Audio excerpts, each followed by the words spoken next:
لو انت متوتر فانت شغال بنسخه اضعف منك بنسبه 40%. الدراسات بتقول ان التوتر المزمن بيقلل كفاءه العقل بشكل مباشر عن طريق هرمون اسمه الكورتيزول. طيب الكورتيزول العالي ده بيعمل ايه؟ بيضعف الذاكره ويقلل التركيز وبيخنق الانتاجيه وكمان بيبوظ الذكاء العاطفي. طيب ازاي التوتر ده بيكسر عقلنا؟ على حسب الدراسات اللي اتعملت في جامعه هارفارد وجامعه UCLA اثبتت ان الكورتيزول بيهاجم منطقه الهايبوكامبس، والهايبوكامبس دي حته موجوده في جسمنا وهي المسؤوله عن الحفظ واستدعاء اللي احنا حفظناه وكمان التعلم. فالنتيجه بتبقى ان انت بتنسى وبتتلخبط وبتحس ان انت دماغك مش فيك. وكمان على حسب الابحاث اللي اتعملت في الامريكان انستيتيوت اوف ستريس قالت ان التوتر ممكن يقلل الاداء الذهني بنسبه بتوصل لحد 40%. وده ليه؟ ببساطه لان المخ بيدخل في وضع السرفايفل مود او وضع النجاه، يعني مش بيبقى في وضع التفكير خالص. ده غير ان التوتر بيعطل البري فرونتال كورتكس، ودي اصلا المنطقه المسؤوله عن التحكم في الانفعالات، فهتلاقي نفسك عصبي وسريع الاستفزاز وممكن تاخد قرارات تندم عليها.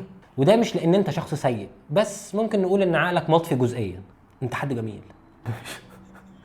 طيب ازاي نقدر نتغلب على التوتر نسبيا؟ في 4 حاجات مهمه اول ما نحس ان احنا متوترين لازم نعملها. في دراسه في جامعه ستانفورد اثبتت ان التنفس لمده من 4 ل 6 ثواني بيخفض مستوى هرمون الكورتيزول في جسمنا وبيعيد تشغيل البريفرونتال كورتكس.